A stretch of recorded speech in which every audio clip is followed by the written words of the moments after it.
Hi అండి అందరికి. ఈ రోజు మనం నేర్చుకోబోతున్నవి మూర్తిమత్వ సిద్ధాంతాలు. మూర్తిమత్వ సిద్ధాంతాలు అనేటటువంటివి ముఖ్యంగా మనకి ఈ బాక్స్ నుంచి అంటే ఇవి రూప సిద్ధాంతాలకు సంబంధించినటువంటి బాక్స్. నెక్స్ట్ మనకి లక్షణాంశ సిద్ధాంతాలు, నిర్మితి సిద్ధాంతాలు. ఈ మూడింటి నుంచి కనీసం ఒక బిట్ తప్పనిసరిగా ఒక ఎగ్జామ్ పేపర్ లో ఉంటుంది. మినిమం ఒక బిట్ అనేది ఉంటుంది. సో మీకు ఇంపార్టెంట్ బిట్స్ అనేవి ట్యాగ్ చేస్తూ రూప సిద్ధాంతం గురించి, లక్షణాంశ సిద్ధాంతం గురించి ముఖ్యంగా బిట్స్ అనేవి ఈ వీడియోలో అందించడం జరిగింది. నిర్మితి సిద్ధాంతం అనేది అదే సిగ్మండ్ ఫ్రాయిడ్ యొక్క మనో విశ్లేషణ సిద్ధాంతం, ఎరిక్ ఎరిక్సన్ యొక్క మనో సాంఘిక విశ్లేషణ సిద్ధాంతం, ఈ రెండు అన్నమాట నిర్మితి సిద్ధాంతాలు. అవి మీకు నెక్స్ట్ వీడియోలో అందించడం జరుగుతుంది. మరి బాక్స్ నుంచి బిట్స్ అనేవి ఎలా వస్తున్నాయి, నెక్స్ట్ లక్షణాంశ సిద్ధాంతాల నుంచి బిట్స్ ఎలా వస్తున్నాయి చూద్దాం. ఇక్కడ ఫస్ట్ గా బిట్ మనం చూసుకున్నట్లయితే, క్రింది వానిలో మూర్తిమత్వ సిద్ధాంతం ఏది? క్రింది వానిలో మూర్తిమత్వ సిద్ధాంతం కానిది ఏది? మరి ఇక్కడ మనం చూస్తే మూర్తిమత్వ సిద్ధాంతాలు ఏంటి అని చెప్పారంటే, రూప సిద్ధాంతం, మూర్తిమత్వ సిద్ధాంతాలు రూప సిద్ధాంతం, లక్షణాంశ సిద్ధాంతం, నిర్మితి సిద్ధాంతం. ఈ మూడు కూడా మూర్తిమత్వ సిద్ధాంతాలకి రకానికి చెందుతుంది. ఈ సంజ్ఞానాత్మక సిద్ధాంతం అనేది మూర్తిమత్వ సిద్ధాంత రకానికి చెందదు. రూప సిద్ధాంతం, లక్షణాంశ సిద్ధాంతం, నిర్మితి సిద్ధాంతం. ఈ రూప సిద్ధాంతంలో మనకి ఎవరెవరు వస్తారు? హిపోక్రటిస్, షెల్టన్, క్రెస్మర్, స్ప్రాంజర్, యూంగ్, వీళ్ళ 5 వస్తారు. లక్షణాంశ సిద్ధాంతాలకు వచ్చేసరికి 3 మెంబర్స్, ఇక్కడ 5 మెంబర్స్ వస్తారు, ఇక్కడ 3 మెంబర్స్ వస్తారు. ఎవరెవరు? Alfred, Eysenck, కార్టిన్. ఆల్ఫర్డ్, ఐసెంక్, కార్టిన్, వీళ్ళు 3 వస్తారు. మరి నిర్మితి సిద్ధాంతాలకు వచ్చేసరికి 2 వస్తారు. ఎవరెవరు? సిగ్మండ్ ఫ్రాయిడ్, ఎరిక్ ఎరిక్సన్, వీళ్ళిద్దరూ వస్తారు. సో ఈ 3 కూడా మూర్తిమత్వ సిద్ధాంత రకాలకి చెందుతాయి. సంజ్ఞానాత్మక సిద్ధాంతం అనేది కాదు. నెక్స్ట్ వన్, శరీర నిర్మాణాన్ని ఆధారంగా చేసుకొని మూర్తిమత్వాన్ని వివరించేటటువంటి సిద్ధాంతం ఏది? శరీర నిర్మాణాన్ని ఆధారంగా చేసుకొని వివరించేటటువంటి మూర్తిమత్వాన్ని వివరించే సిద్ధాంతం ఏది అంటే ద రైట్ ఆన్సర్ రూప సిద్ధాంతం. ఈ 5 ఉన్నారు కదా, వీళ్ళు శరీర నిర్మాణాన్ని ఆధారంగా చేసుకొని మరి వివరించారనమాట రూప సిద్ధాంతం అనేటటువంటిది. మరి లక్షణాంశ సిద్ధాంతం అనేది వ్యక్తుల యొక్క లక్షణాలను ఆధారంగా చేశారు. సో అందువల్ల రూప సిద్ధాంతం అనేది మాత్రమే ఇక్కడ మనకి రైట్ ఆన్సర్. క్రింది వాణిలో రూప సిద్ధాంతాన్ని ప్రతిపాదించిన వారు కానివారెవరు? క్రింది వాణిలో రూప సిద్ధాంతాన్ని ప్రతిపాదించిన వారు కానివారు ఎవరు? ఈ పట్టిక అవసరమైనప్పుడు మీకు ఇస్తాను, ఒక క్షణం పక్కన పెడదాం. రూప సిద్ధాంతాన్ని ప్రతిపాదించిన వారు కానివారు ఎవరు? మరి రూప సిద్ధాంతాన్ని 5 ప్రతిపాదించారు కదా, ఎవరెవరు? హిపోక్రటిస్, షెల్టన్, క్రెస్మర్, యూంగ్, స్ప్రాంజర్, వీళ్ళు 5 ప్రతిపాదించారు. మరి ఐసెంక్, కార్టిల్, ఆల్ఫోర్డ్, వీళ్ళు 3 కూడా లక్షణాంశ సిద్ధాంతాన్ని రూపొందించారు, సో ప్రతిపాదించారు. సో ఇక్కడ రూప సిద్ధాంతాన్ని ప్రతిపాదించిన వారు కాని వారు ఎవరంటే ఆప్షన్ 2 అనేది కాదనమాట. నెక్స్ట్ వన్, రూప సిద్ధాంతాన్ని మరింతగా అభివృద్ధి పరిచినటువంటి అమెరికాకు చెందినటువంటి శాస్త్రవేత్త ఎవరు? రూప సిద్ధాంతాన్ని మరింతగా అభివృద్ధి పరిచిన అమెరికాకు చెందినటువంటి శాస్త్రవేత్త ఎవరు? The right answer is Sheldon, అమెరికాకు సంబంధించినటువంటి శాస్త్రవేత్త షెల్టన్. రూప సిద్ధాంతం ప్రధానంగా దేనికి ప్రాధాన్యత ఇస్తుంది? రూప సిద్ధాంతం అనేది ప్రధానంగా దేనికి ప్రాధాన్యత ఇస్తుంది? రూప సిద్ధాంతం ప్రధానంగా శరీర నిర్మాణానికి ప్రాధాన్యత ఇస్తుంది, శరీర నిర్మాణానికి. లక్షణాంశ సిద్ధాంతానికి పితామహుడుగా ప్రసిద్ధి చెందిన వారు ఎవరు? లక్షణాంశ సిద్ధాంతానికి పితామహుడిగా ప్రసిద్ధి చెందిన వారు ఎవరు? చాలా బాగా గుర్తుపెట్టుకోండి. లక్షణాంశ సిద్ధాంతానికి పితామహుడు ఆల్ఫర్డ్. వ్యక్తిని ఎక్కువగా ప్రభావితం చేసేటటువంటి లక్షణాన్ని ఆల్ఫర్డ్ ఏమని పేర్కొన్నారు? వ్యక్తిని ఎక్కువగా ప్రభావితం చేసేటటువంటి లక్షణాన్ని ఆల్ఫర్డ్ ఏమని పేర్కొన్నారు? ఆల్ఫర్డ్ యొక్క ప్రతిపాదనలో ఏంటేంటి వస్తాయి అంటే ప్రధాన లక్షణాలు వస్తాయి, మరి మాధ్యమిక లక్షణాలు, ప్రాథమిక లక్షణాలు, మాధ్యమిక లక్షణాలు అనేవి వస్తాయి అన్నమాట ఈయన యొక్క ప్రాథమిక లేదా సామాన్య లక్షణాలు అనేది వస్తాయి. ప్రాథమిక అంటే ప్రధాన లక్షణాలు, ప్రాథమిక లేదా సామాన్య లక్షణాలు వస్తాయి. అదే విధంగా కేంద్ర లేదా ప్రత్యేక లక్షణాలు అనేటటువంటివి వస్తాయి. మాధ్యమిక లక్షణాలు అనేటటువంటివి 3 రకాలుగా వర్గీకరించారు ఈయన. ప్రాథమిక లేదా సామాన్య లక్షణాలు ఏంటంటే, ఒక వ్యక్తిలో ఏదో ఒక రూపంలో, ఏదో ఒక స్థాయిలో దయ, ఉదారత, స్నేహం అనేటటువంటివి ఉంటాయి. అట్లాంటివి ఉంటాయని చెప్పేది ప్రాథమిక లక్షణం. మరి కేంద్ర లేదా ప్రత్యేక లక్షణం అనేటటువంటిది ఇవి ప్రత్యేకమైన లక్షణాలు, అంటే తేలిగ్గా గుర్తించవచ్చు అన్నమాట. నాయకత్వం, హాస్య చతురత ఇట్లాంటి కేంద్ర లక్షణాలు అన్నమాట. సో వ్యక్తిని ఎక్కువగా ప్రభావితం చేసేవి మాత్రం ప్రధాన లక్షణాలే. సో మాధ్యమిక లక్షణాలు ఇట్లా ఆయన 3 రకాలుగా పేర్కొనడం జరిగింది. సాధారణంగా వ్యక్తిలో కనిపించేటటువంటి లక్షణాలను ఏమంటారు? సాధారణంగా వ్యక్తిలో కనిపించేటటువంటి లక్షణాలనే కేంద్ర లక్షణాలు అంటారు. అవి బయటికి స్పష్టంగా కనిపిస్తూ ఉంటాయి. 16 మూల లక్షణాలను 16 PF 16 మూల లక్షణాలను 16 PF ను ప్రతిపాదించిన వారు ఎవరు? కాటిల్ అన్నమాట. కాటిల్. ఈ క్రింది వారిలో లక్షణాంశ సిద్ధాంతానికి చెందిన వారు ఎవరు? క్రింది వారిలో లక్షణాంశ సిద్ధాంతానికి చెందినవారు. లక్షణాంశ సిద్ధాంతానికి చెందిన వారు ఎవరు? 3. Alfred, cattle. ఇక్కడ చెందని వారు ఎవరు అని అడిగారు. ఐసెంక్. వీళ్ళు 3 కూడా లక్షణాంశ సిద్ధాంతానికి చెందుతారు. ఈ ప్రైడ్ అనేటటువంటి వాళ్ళు చెందరు. సిగ్మండ్ ప్రైడ్, ఎరిక్ ఎరిక్సన్ నిర్మితి సిద్ధాంతానికి చెందినవారు. లక్షణాంశ సిద్ధాంతాలు ప్రధానంగా దేనిని వివరిస్తాయి? లక్షణాంశ సిద్ధాంతాలు ప్రధానంగా దేనిని వివరిస్తాయి? వ్యక్తి యొక్క లక్షణాలను ఆధారంగా చేసుకొని మరి వాళ్ళు 3 కూడా లక్షణాంశ సిద్ధాంతాన్ని ప్రతిపాదించారు. సో వ్యక్తి యొక్క లక్షణాలనే వివరిస్తాయి. వ్యక్తిత్వాన్ని కొలవడానికి పరీక్షలను రూపొందించినటువంటి వారిలో ప్రముఖుడు ఎవరు? వ్యక్తిత్వాన్ని కొలవడానికి పరీక్షను రూపొందించిన వారిలో ప్రముఖుడు ఎవరు? 16 PF స్కేల్ అనేటటువంటి దాన్ని రూపొందించారు కదా. సో వ్యక్తిత్వాన్ని కొలవడానికి ఉపయోగించే పరీక్ష అన్నమాట అది. సో ఎవరు అంటే కాటిల్. ఆల్ఫర్డ్ ఏ సిద్ధాంతానికి చెందినవారు? ఇప్పుడే చెప్పుకున్నా కదా, ఆల్ఫర్డ్, కాటిల్, ఐసెంక్ వీళ్ళు 3 కూడా లక్షణ సిద్ధాంతానికి చెందినవారు. వ్యక్తిత్వాన్ని పరిమాణాల రూపంలో వివరించిన వారు ఎవరు? వ్యక్తిత్వాన్ని పరిమాణాల రూపంలో వివరించిన వారు ఎవరు? ఐసెంక్. వ్యక్తి యొక్క వ్యక్తిత్వాన్ని పరిమాణాల రూపంలో వివరించిన వారు ఎవరంటే ఐసెంక్ అన్నమాట.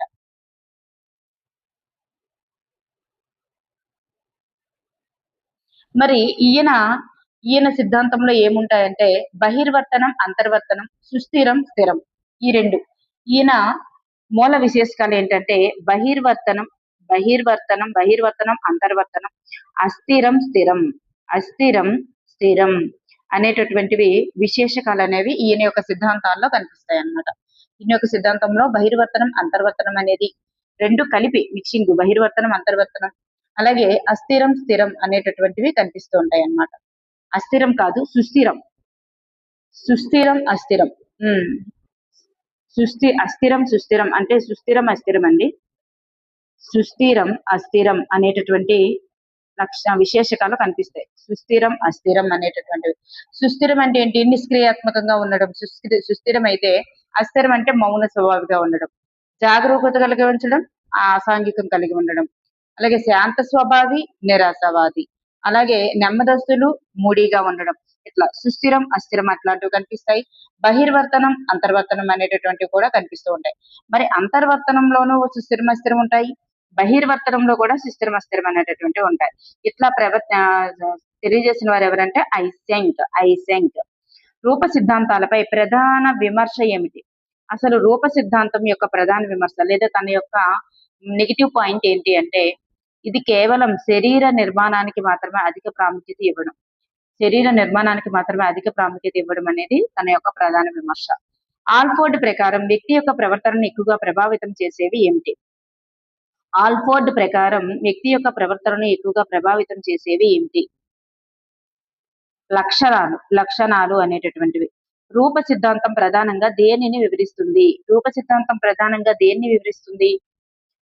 సిద్ధాంతం అనేటటువంటిది ప్రధానంగా శరీర నిర్మాణం మరియు మూర్తిమత్వాల మధ్య సంబంధాన్ని వివరిస్తుంది.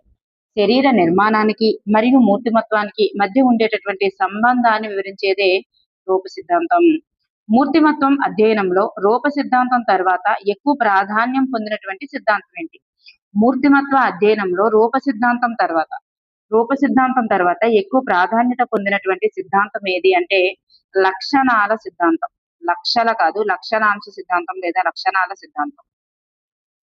కాటిల్ వ్యక్తిత్వాన్ని ఎన్ని మూల లక్షణాలుగా వివరించారు? కాటిల్ యొక్క వ్యక్తిత్వాన్ని ఎన్ని మూల లక్షణాంశాలుగా వివరించారు? 16 మూల లక్షణాంశాలుగా వివరించారు. ఏంటేంటి?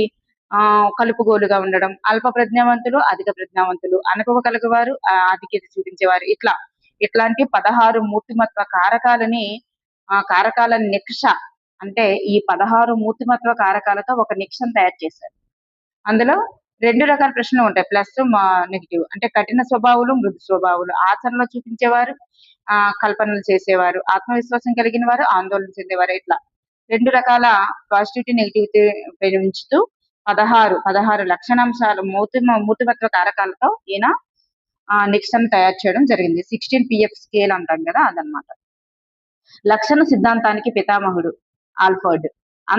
అంతర్ముఖత్వం అలాగే బహిర్ముఖత్వం అనేటటువంటి పరిమాణాన్ని ప్రముఖంగా వివరించిన వారు ఎవరు? అంతర్ముఖత్వం, బహిర్ముఖత్వం చెప్పాం కదా, అంతర్ముఖత్వం, బహిర్ముఖత్వం. మరి ఇందులో కూడా సుస్థిరం, అస్థిరం అనేది ఉంటాయి. మరి బహిర్ముఖత్వంలో కూడా సుస్థిరం, అస్థిరం అనేటటువంటి ఉంటాయి. ఇటువంటి పరిమాణాన్ని ప్రముఖంగా వివరించిన వారు ఎవరంటే ఐసెంక్ అన్నమాట. నెక్స్ట్ వన్, వ్యక్తిత్వ అధ్యయనంలో మూల లక్షణాలు అనేటటువంటి భావనను ప్రతిపాదించిన వారు ఎవరు? వ్యక్తిత్వ అధ్యయనంలో మూల లక్షణాలు అనేటటువంటి భావనను ప్రతిపాదించిన వారు ఎవరు? కాటిలే ప్రతిపాదించారు. కాటిల్. ఈ క్రింది శాస్త్రవేత్తలు వారి దేశాలకు సంబంధించి సరి అయినది ఏది? ఈ క్రింది శాస్త్రవేత్తలు వారి దేశాలకు సంబంధించి సరి అయినది ఏది? క్రింది శాస్త్రవేత్తలు వారి దేశాలకు సంబంధించి సరి అయినది. ఇక్కడ చూస్తే పైవన్నీ కూడా సరి అయినవేనండి. పైవన్నీ సరి అయినది. మనకి ఇట్లాంటి బిట్లు ఎక్కువగా ఇస్తున్నారు కాబట్టి ఇది అవసరం. హిప్పోక్రటిస్ గ్రీకు శాస్త్రవేత్త. షెల్టన్ అమెరికాకు చెందినటువంటి వారు ఎవరంటే షెల్టన్. మరి క్రెష్మరు స్ప్రాంజరు జర్మనీకి చెందినవారు. సో ఇక్కడ మనకి ఇవన్నీ కూడా సరైనవి. మరి యూంగ్ ఏ దేశస్థుడు అని మనకి మెన్షన్ చేయలేదు.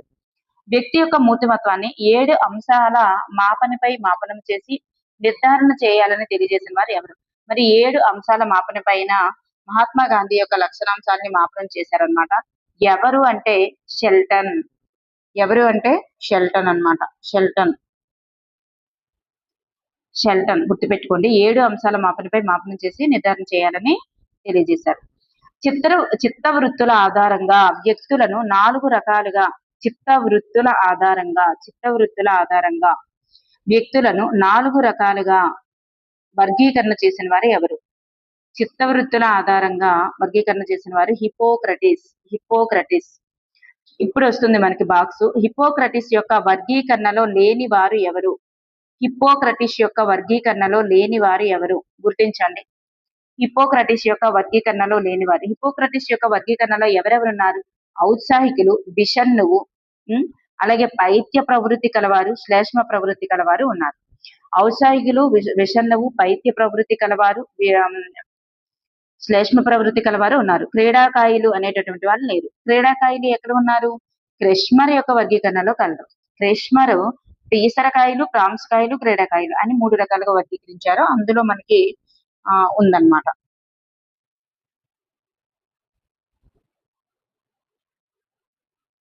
నెక్స్ట్ వన్ హిప్పోక్రటిస్ ప్రకారం ఔత్సాహికుల యొక్క లక్షణం ఏంటి? హిప్పోక్రటిస్ ప్రకారం ఔత్సాహికుల లక్షణం ఏంటంటే ఎప్పుడూ నవ్వుతూ నలుగురిని నవ్విస్తూ ఉంటారు. చూడండి, నలుగురిని నవ్విస్తూ కష్టాలను చాలా తేలికగా ఎదుర్కొంటారు. ఎప్పుడూ నవ్వుతూ నలుగురిని నవ్విస్తూ కష్టాలను చాలా తేలికగా ఎదుర్కొంటారు. ఆశావాదులు మరియు త్వరగా సర్దుబాటు చేసుకుంటారు. సమగ్ర మూర్తిమత్వం కలవారు. సో ఔత్సాహికుల యొక్క లక్షణం ఎట్లా ఉంటుందంటే ఇవన్నీ కూడా ఔత్సాహికుల యొక్క లక్షణాలే. మరి ఔత్సాహికులు ఉత్సాహవంతంగా ఉంటాడు కాబట్టి అన్నింట్లో కూడా చురుగ్గా పాల్గొంటాడు, చురుగ్గానే ఉంటాడు. హిప్పోక్రటిస్ వర్గీకరణలో మరి ఔత్సాహికుడు స్రవించేటటువంటి శ్రావకం ఏంటంటే ఎరుపు శ్రావకం అన్నమాట. సో రక్తం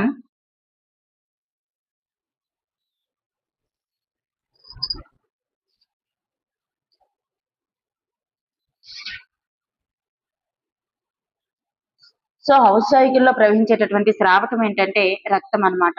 రక్తం గుర్తుపెట్టుకోండి. హిప్పోక్రటిస్ వర్గీకరణలో నల్లని పైత్యరసం కలవారు ఎవరు? నల్లని పైత్యరసం కలిగిన వారు ఎవరు? బిషన్నువు నల్లని పైత్యరసాన్ని కలిగి ఉంటారన్నమాట. నల్లని పైత్యరసం కలిగి ఉంటారు. హిప్పోక్రటిస్ వర్గీకరణలో పైత్య ప్రవృత్తి కలవారి యొక్క లక్షణాలు ఏమిటి? హిప్పోక్రటిస్ వర్గీకరణలో పైత్య ప్రవృత్తి కలవారి లక్షణం ఏమిటి? హిప్పోక్రటిస్ వర్గీకరణలో పైత్య ప్రవృత్తి కలవారి యొక్క లక్షణాలు ఎట్లా ఉంటాయంటే కోపము, చిరాకు కలిగి ఉండడం, ఉద్వేగపరంగా, శారీరకంగా బలహీనంగా ఉంటారు. కోపము, చిరాకు చూడండి. పైత్య ప్రవృత్తి కలవారికి ఎప్పుడు కూడా కోపగ్రస్తులు అన్నమాట. కోపంగా ఉంటారు, చిరాకుగా ఉంటారు, ఉద్వేగపరంగా, శారీరకంగా బలహీనంగా ఉంటారు, విచారంగా, దిగులుగా కూడా ఉంటారు. సో ఇవన్నీ కూడా సరి అయినది. హిప్పోక్రటిస్ ప్రకారం సంఘంతో సంబంధం లేకుండా ఉండేవారు ఎవరు? హిప్పోక్రటిస్ ప్రకారం సంఘంతో సంబంధం లేకుండా ఉండేటటువంటి వాళ్ళు శ్లేష్మ ప్రవృత్తి కలవారు. వీళ్ళు నిదానస్తులండి, నిదానంగా ఉంటారు. సంఘంతో సంబంధాలు ఎక్కువగా పెట్టుకోరు అనమాట. సంఘంతో సంబంధాలు లేకుండా ఉండేవారు ఎవరంటే నిదానస్తులు, శ్లేష్మ ప్రవృత్తి కలవారు. నెక్స్ట్ వన్ క్రష్మర్ యొక్క వర్గీకరణలో సరికానిది ఏమిటి? క్రష్మర్ యొక్క వర్గీకరణలో సరికానిది ఏమిటి? మరి పీసరకాయలు లావుగా, కలుపుగోలుగా, ఉల్లాసంగా ఉంటారు. పీసరకాయలు లావుగా, కలుపుగోలుగా, ఉల్లాసంగా ఉంటారు. ప్రాన్స్ కాయలు సన్నగా, పొడవుగా ఉంటారు. క్రీడాకాయలు కండర పృష్టి కలిగి ఉంటారు. సో ప్రాన్స్ కాయలు బహిర్వర్తన లక్షణాలు కలిగి ఉంటారు అన్నారు. సో ప్రాన్స్ కాయలు బహిర్వర్తన లక్షణాలు కలిగి ఉంటారు అన్నారు. Wrong answer. ప్రాన్స్ కాయలు బహిర్వర్తన లక్షణాలు ఉండదు. పీసరకాయలకే బహిర్వర్తన లక్షణాలు ఉంటాయి. ప్రాన్స్ కాయలకే అంతర్వర్తన లక్షణాలు ఉంటాయి. క్రీడాకాయలు అనేవాళ్ళు కండర పృష్టిని కలిగి ఉంటారు. ఎత్తుకు తగినటువంటి దృఢ శరీరంతో ఉంటారు. దృఢ శరీరంతో ఉంటారన్నమాట. సో ప్రాన్స్ కాయలు బహిర్వర్తన లక్షణాలు అనేది రాంగ్ ఆన్సర్. పీసరకాయలు ప్రాన్స్ కాయలు అంతర్వర్తనలు అన్నమాట. గుర్తుపెట్టుకోండి. నెక్స్ట్ వన్ ఈ వ్యక్తి యొక్క శరీర నిర్మాణం ఆధారంగా వ్యక్తులను వర్గీకరణ చేసిన వారు. ఇప్పుడే చెప్పాం కదా, శరీర నిర్మాణం ఆధారంగా వ్యక్తులను వర్గీకరణ చేసిన వారు క్రష్మర్. ఈ క్రష్మర్ ఎలా వర్గీకరణ చేశారు? పీసరకాయలు, ప్రాంసికాయలు, క్రీడాకాయలు ఈ 3 రకాలుగా వర్గీకరించారు. శరీర నిర్మాణం ఆధారంగా వర్గీకరణ చేశారు. శరీర నిర్మాణం ఆధారంగా లావుగా, పొట్టిగా ఉండేవారిని, సన్నగా, పొడవుగా ఉండేవారిని, ఎత్తుకు తగిన దృఢ శరీరంతో ఉండేవారిని ఈ రకంగా వర్గీకరణ చేయడం జరిగిందనమాట.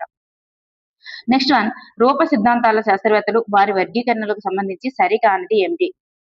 హిప్పోక్రటిస్ ప్రవహించే స్రావకాల ఆధారంగా వర్గీకరణ చేశారు. క్రష్మర్ వచ్చేసి సాంఘిక కార్యకలాపాలు, అభిరుచుల ఆధారంగా వర్గీకరణ చేశారు అన్నారు. రాంగ్ ఆన్సరే కదా. క్రష్మర్ ఎట్లా చేశారు? శరీర నిర్మాణం ఆధారంగా వర్గీకరణ చేశారు తప్ప మరి సాంఘిక కార్యకలాపాలు కాదు. సాంఘిక కార్యకలాపాలు, అభిరుచుల ఆధారంగా వర్గీకరణ చేసిన వారు ఎవరంటే యూంగ్ అట్లా చేయడం జరిగింది. షెల్టన్ వచ్చేసరికి శరీర ఆకృతుల ఆధారంగానే చేశారు. ఈయన ఎలా చేశారు? స్థూలకాయలు, లంబకృషకాయలు, మధ్యమ కాయలుగా ఈయన వర్గీకరణ చేశారు. స్ప్రాంజర్ వచ్చేసరికి వ్యక్తులు పాటించేటటువంటి విలువల ఆధారంగా సైద్ధాంతిక విలువలు కలవారు. చూడండి, సైద్ధాంతిక విలువలు కలవారు, ఆర్థిక విలువలు కలవారు, సాంఘిక విలువలు కలవారు అని చెప్పేసి 3 రకాలుగా వర్గీకరించారన్నమాట. సైద్ధాంతిక విలువలు కలవారు, ఆర్థిక విలువలు కలవారు, సాంఘిక విలువలు కలవారు 3 కాదు, రాజకీయ విలువలు కలవారు, మత విలువలు, సౌందర్య ఆరాధన విలువలు కలిగిన వారని ఈయన వర్గీకరణ చేయడం జరిగింది. ఓకే అండి. నెక్స్ట్ వన్ స్ప్రేంజర్ యొక్క వర్గీకరణలో లేని వారు ఎవరు? స్ప్రేంజర్ యొక్క వర్గీకరణలో లేనివారు మరి సైద్ధాంతిక విలువలు కలిగిన వారు ఉన్నారు. ఆర్థిక, సాంఘిక, రాజకీయ, మత విలువలు, సౌందర్య ఆరాధన విలువలు ఇవన్నీ ఉన్నాయి. ప్రకృతి విలువలు అనేది లేదన్నమాట. నెక్స్ట్ వన్ అంతర్వర్తనుడు, బహిర్వర్తనుడు లక్షణములు రెండింటినీ కలిగి ఉన్నవారు ఎవరు? అంతర్వర్తనుడు, బహిర్వర్తనుడు రెండింటినీ కలిగి ఉన్నవారు ఎవరు? ఉభయవర్తనులు.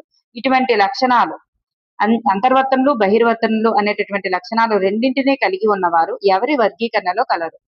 రెండింటి లక్షణాలు కలిగి ఉన్న వారిని ఉభయవర్తనులు అంటారు. అటువంటి వర్గీకరణ అనేది ఆ అటువంటి వ్యక్తులు ఎవరి వర్గీకరణలో ఉన్నారు? యూంగ్ వర్గీకరణలో ఉన్నారనమాట. యూంగ్ వర్గీకరణలో బహిర్వర్తనులు, అంతర్వర్తనులు, ఉభయవర్తనులు అనేటటువంటి వాళ్ళు ఉండడం జరిగింది. నెక్స్ట్ వన్, షెల్టన్ యొక్క వర్గీకరణలో లేనివారు ఎవరు? షెల్టన్ యొక్క వర్గీకరణలో లేనివారు. షెల్టన్ యొక్క వర్గీకరణలో ఎవరెవరు ఉన్నారు? స్థూలకాయులు, లంబకృషకాయులు, మధ్యమకాయులు అనేటటువంటి వాళ్ళు ఉన్నారు. స్థూలకాయులు అంటే పొట్టిగా లావుగా ఉంటారు, వీళ్ళు బహిర్వర్తనులు. లంబకృషకాయులు సన్నగా పొడవుగా ఉంటారు, వీళ్ళు అంతర్వర్తనులు. మధ్యమకాయులు అనేటటువంటి వాళ్ళు ఉన్నారు, వీళ్ళు ఎత్తుకు తగినటువంటి దృఢ శరీరంతో ఉంటారు. ఎత్తుకు తగిన దృఢ శరీరంతో ఉంటారు. ఈ పీసరకాయులు అనేటటువంటి వాళ్ళు ఇక్కడ చెందరు. క్రష్మర్ యొక్క వర్గీకరణలో పీసరకాయలు అనేటటువంటి వాళ్ళు వచ్చారు. షెల్టన్ యొక్క వర్గీకరణలో వచ్చారు పీసరకాయలు అనేటటువంటి వాళ్ళు. సో ఇక్కడ మనకి కాదనమాట. నెక్స్ట్ వన్, క్రష్మర్ యొక్క వర్గీకరణలో లేనివారు ఎవరు? క్రష్మర్ యొక్క వర్గీకరణలో లేనివారు పీసరకాయలు ఉంటారు, కీసర కాదు. పీసరకాయలు ఉంటారు, ప్రాంసకాయలు ఉంటారు, క్రీడాకాయలు కూడా ఉంటారు. నంబకుశకాయలు అనేది కాదనమాట. సాంఘిక కార్యకలాపాలలో పాల్గొనే అభిరుచిని బట్టి వ్యక్తులను 3 రకాలుగా వర్గీకరించిన వారు ఎవరు? సాంఘిక కార్యక్రమాల్లో పాల్గొనే అభిరుచిని బట్టి వ్యక్తులను 3 రకాలుగా వర్గీకరించిన వారు ఎవరు?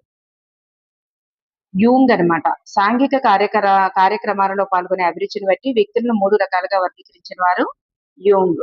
చూడండి, సాంఘిక కార్యక్రమాలు మరియు అభిరుచులను బట్టి వ్యక్తులని 3 రకాలుగా వర్గీకరించారు. ఎవరెవరు? బహిర్వర్తనులు, అంతర్వర్తనులు, ఉభయవర్తనులు. చూడండి, డైరెక్ట్ గా ఈ వర్డ్ మీకు కనిపించాయి అంటే బహిర్వర్తనలు, అంతర్వర్తనలు, ఉభయవర్తనలు కనిపిస్తే మీరు యూంగ్ నే ఎంచుకోవాలి. నెక్స్ట్ వన్, హిప్పోక్రటీస్ వర్గీకరణలో నిదానస్తుడు ఎవరు? హిప్పోక్రటీస్ యొక్క వర్గీకరణలో నిదానస్తుడు ఎవరు? హిప్పోక్రటీస్ వర్గీకరణలో ఎవరు నిదానస్తులు అంటే శ్లేష్మ ప్రవృత్తి కలవారు. శ్లేష్మ ప్రవృత్తి కలవారే నిదానస్తుడు. నెక్స్ట్ వన్, చురుకుదనం, చొరవ చూపడం, మాటకారితనం, తొందర స్వభావం, ఆతృత అనేవి యూంగ్ యొక్క వీరి లక్షణాలకు చెందుతాయి. చురుకుదనం, చొరవ చూపడం, మాటకారితనం, తొందర స్వభావం, ఆతృత అనేటటువంటివి యూంగ్ వర్గీకరించిన వాటిలో దేనికి చెందుతాయి అంటే ఇవన్నీ కూడా బహిర్వర్తనుల యొక్క లక్షణాలు. అన్ని కూడా బయటికి కనిపిస్తూ ఉంటాయి అన్నమాట. వాళ్ళు చేసేవన్నీ కూడా బయటికి కనిపిస్తాయి అన్నమాట. కలుపుగోలుతనంగా ఉంటారు. నెక్స్ట్ వన్, స్ప్రేంజర్ ప్రకారం ఐన్స్టీన్ మరియు సర్ సివి రామన్. ఐన్స్టీన్ మరియు సర్ సివి రామన్లు ఏ విలువలు కలిగిన వారు? స్ప్రేంజర్ యొక్క వర్గీకరణలో సైద్ధాంతిక విలువలు కలిగిన వారు, ఆర్థిక విలువలు కలిగిన వారు, సాంఘిక, రాజకీయ, మత, సౌందర్య ఆరాధన విలువలు ఇలా ఉన్నాయి కదా. ఇందులో ఐన్స్టీన్, సర్ సివి రామన్లు సైద్ధాంతిక విలువలు కలిగిన వారు అన్నమాట. సైద్ధాంతిక విలువలు కలిగిన వారికి చెందుతారు. ప్రాథమిక లక్షణాలు, ఉపరితల లక్షణాలు, మూల లక్షణాలు అనేవి వీరి వర్గీకరణలో కలవు. ప్రాథమిక లక్షణాలు, ఉపరితల లక్షణాలు, మూల లక్షణాలు అనేటటువంటివి వీరి వర్గీకరణలో కలవు. ఇవి ఎవరి వర్గీకరణలో ఉన్నాయంటే కాటిల్ యొక్క వర్గీకరణలో కలవు. ఓకే అండి, థ్యాంక్ యూ ఫర్ ఎవరీవన్. ఇంకా లాస్ట్ అండ్ బిట్, కాటిల్ ప్రకారం చర్యలో ఉన్నప్పుడు ప్రత్యక్షంగా పరిశీలించదగినటువంటి ప్రవర్తన గుణాలు ఏంటి? చర్యలో ఉన్నారనుకోండి, చర్యలో ఉన్నప్పుడు ప్రత్యక్షంగా అంటే ఏదైనా ఒక వర్క్, ఏదైనా ఒక దాంట్లో వాళ్ళు లీనమై ఉన్నప్పుడు వాళ్ళని యొక్క గుణాలను బట్టి ప్రత్యక్షంగా పరిశీలించినటువంటి ప్రవర్తన గుణాలు ఏంటంటే ఉపరితల లక్షణాలు. ప్రత్యక్షంగా పరిశీలించగలిగేవి అంటే బయటికి కనిపించేవి. బయటికి కనిపించే లక్షణాలు ఏంటంటే ఉపరితల లక్షణాలు. ఉపరితల లక్షణాలు అనేది రైట్ ఆన్సర్. ఓకే అండి, థ్యాంక్ యూ ఫర్ ఎవరీవన్.